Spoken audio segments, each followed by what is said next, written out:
Well, the iPhone 11 is one of those iPhones that I personally love. I genuinely do think it's one of the better iPhones Apple has made since 2019, but it's not the best iPhone of all time. But here's the thing with the iPhone 11. The thing I really liked about this iPhone on iOS 18 is the fact that this iPhone was kind of that middle ground of like not really getting too many insane features within iOS 18, but getting a good quality update, which allowed this iPhone to be able to swing for like another year or two on a good, decent iOS version and not be a super buggy mess. One of my biggest fears with iOS 18 when this iPhone was originally kind of said to be getting it, one of my biggest fears with this product was that there was a potential where this iPhone would probably end up getting a ton of features built in within iOS 18. And you would be kind of stuck in the situation where this iPhone would basically be going through and getting all these cool features within iOS 18, but the performance of that iPhone wouldn't be that great, or there'd be issues within iOS 18 in general. And that was one of those devices and one of those things that I looked at that was kind of giving me some issues here and there. So all the leaks and rumors that,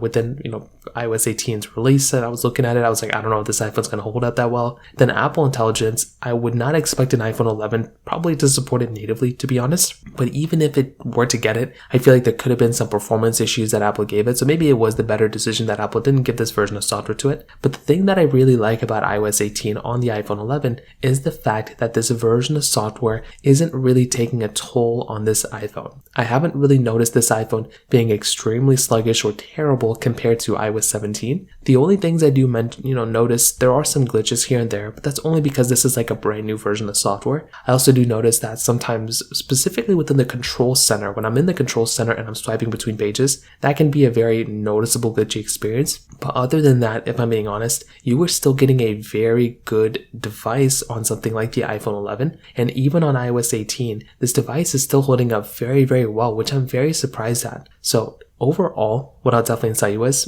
that if you're going to go through and if you're going to pick up a device, I generally do think a device like the iPhone 11 is still decent on iOS 18. If you can go up and, upgrade to something like an iPhone, 12 or 13, those ones probably will be a little bit of a better experience. But I still appreciate and like a phone like the iPhone 11. And even though iOS 18 didn't bring the most amount of features on this iPhone, at least it didn't go through and completely jeopardize this whole entire iPhone's experience by giving us a very limited, broken version of software. That's not what Apple did here. So in terms of that kind of covers it up here. If you have any other thoughts or questions, please let me know in the comment section below. Hit the like button, that would mean so much, but definitely hit that subscribe button. More importantly than everything else, I love every single one of you guys. Hopefully I'll catch you guys in the next video. Peace out, until then.